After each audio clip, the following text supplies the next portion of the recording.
Welcome to another episode of Brit in Poland.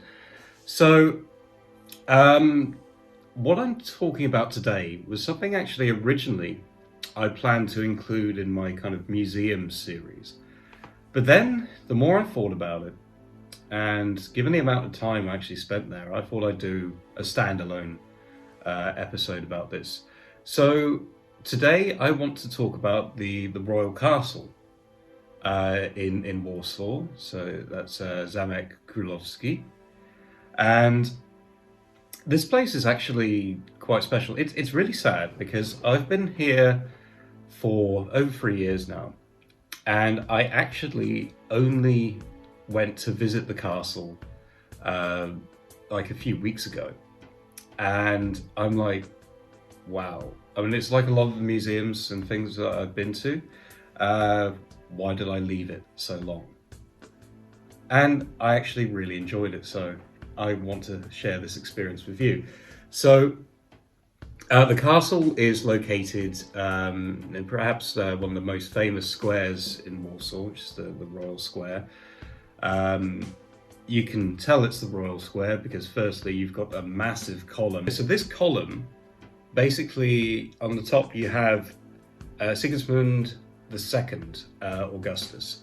And this is he's known as kind of one of Poland's greatest kings. So I'll talk a little bit about what he did in the castle, but, he's famous for, pretty much starting the whole Polish-Lithuanian Commonwealth, which is a major legacy and was one of the biggest empires that Europe has ever seen.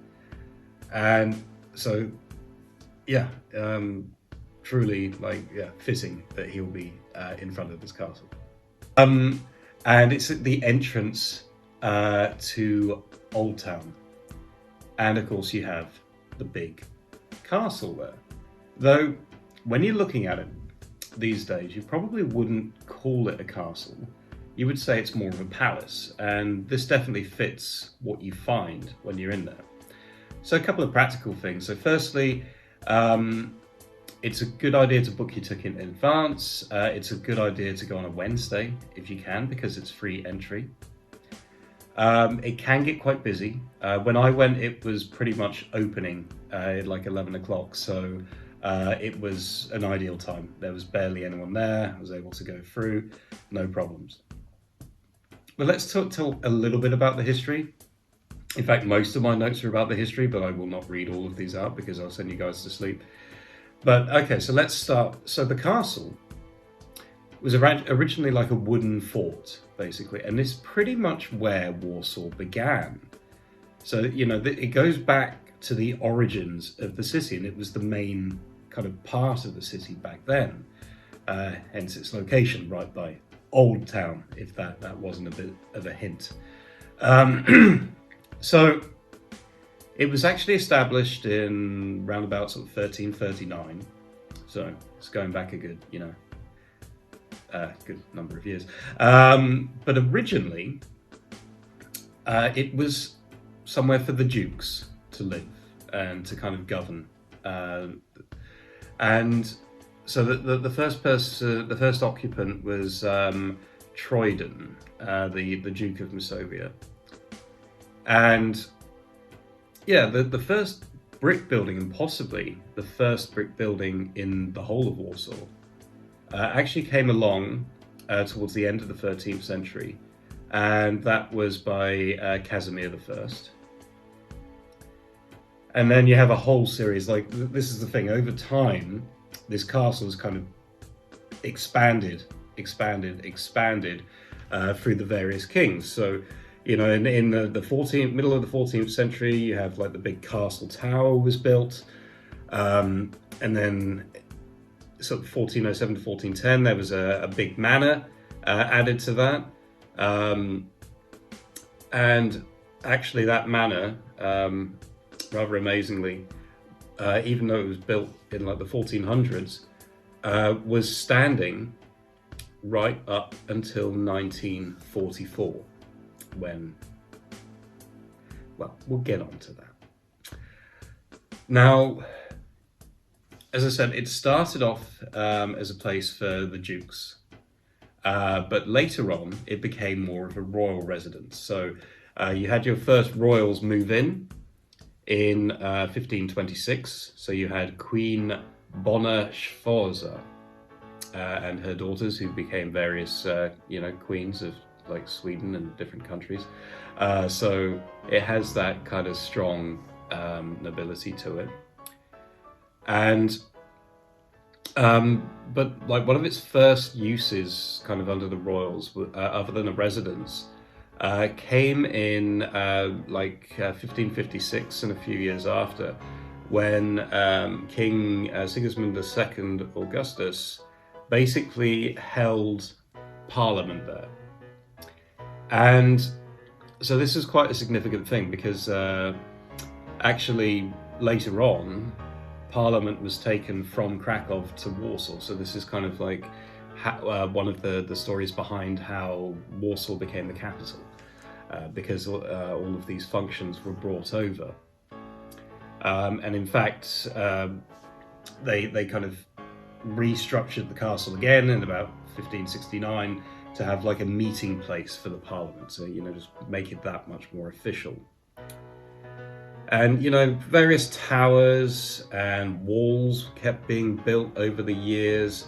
The first Polish opera was staged there, Galatea. That was in 1628. But then you had one of the kind of the first disasters, really, and it was the Swedes and a bit of the Russians, unfortunately. They came in between 1655 and 1657, and I think this was called the Great Deluge. And it's pretty much where Sweden mercilessly assaulted Poland, and they actually demolished a fair bit of the castle, as well as, of course, stealing lots of very expensive art and decorations within the castle. So you have a bit of a reconstruction happening from 1657, and then the Swedes take it again in 1702, then the Poles take it again in 1704, and it kind of goes back and forth, pretty much right until the end of Poland. And then later, so the Russians kind of occupy it. And then Napoleon resides in there in 1806. Well, he's kind of overseeing, the Polish people. And then it doesn't really kind of have much significance for Poles until after the First World War. Now, during the First World War, it was kind of a residence of the German military governor. And after that, it became the residence of the President of Poland, when Poland reappeared on the map. And then in 1939, the Germans shelled the place, of course, as they shelled a lot of things. But they didn't quite destroy it. Of course, they plundered, again, all the artifacts that were inside. And then in 1944, they basically finished the job and just blew it to smithereens, pretty much. There was not much left of this castle. And it was actually in 1945 that, there was a commission done, a bill passed to rebuild the castle. But nothing really happened until 1971 because it kept being postponed by Parliament. And then this big fund was set up to raise money. And in fact, by 1975, 500 million zlotys had been raised in order to, build the castle again. This was, raised by the people, by the people of Poland. I think with very little outside assistance. And of course, remember, this is, when they're still under this kind of communist rule. And in 1980, it was designated a UNESCO World Heritage Site. And in 1984, the interiors were open to the public. And then they still carry on with the reconstruction. So 94 to 2009, the Kubicki arcades are restored. Then the garden was restored in 2013 to 2015. And they're still technically working on bits and pieces now, so it's kind of an ever-going bit of progress. But okay, so yeah, okay. I probably spent longer on the history than I intended to, but it's a very interesting history to know. When you go there and when you're walking around, I have to say it's magnificent. I think is perhaps one of the best words to use. They've reconstructed and restored as much as they can. A lot of it from like drawings, some of it from some kind of memories that people had. And there are still bits that are still being worked on. There are various bits that they had to kind of reclaim from different parts of the world, because unfortunately, while the place was plundered, a lot of the things were stolen, including these kind of like, I think they were like silver eagles, which is the emblem on the Polish flag, the Royal Polish flag. And all of these were stolen and sent all over the world, and one of them was restored from South America. So they pretty much got all over the place. But yeah, these days you could honestly spend, I think I was there for about 3 hours. It was a lot of walking. So you're going through a lot of these corridors, you're seeing a lot of paintings, a lot of wonderful architecture, and in the end, you follow a specific route. You go down into the basement, and then there are a few artifacts, a few watches and clocks and plates, and that kind of thing, with some historical significance. And actually, I really like the gift shop in this place. I picked up a book and a little coin, and I love little things like that, like a gift shop that treats you like an adult and it isn't just full of kids' toys. Though I think there may have been some kids' toys. Also, one thing you'll find there are 2 of Rembrandt's paintings: the girl in the picture frame and a scholar at his writing table. Those are there as well. So it's a good day out. The location next to Old Town is brilliant as well, because once you're done with the castle, you can go and get something to eat, get something to drink. Enjoy some of the other museums in the area, or just capture, soak in the atmosphere. You've got the Royal Gardens as well, which are well worth a visit behind.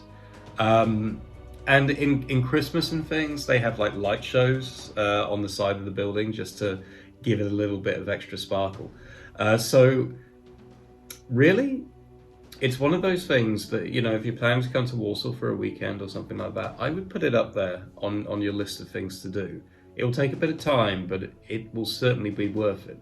And it's one of the examples, one of the best examples of something that has had to be reconstructed, not quite from scratch, but more or less from scratch, just because of the sheer devastation that was brought onto it by the Nazi regime. But yes, I have to admit, that's all I've really got to say. So thank you very much for watching. Go and see the castle if you haven't, when it opens, of course, when we get past these lovely Corona times. Stay tuned. I will have more and more things to talk to you about Poland, about Warsaw, about life as a foreigner living in this country. And take care. Do widzenia, or do zobaczenia. The latter. Take care.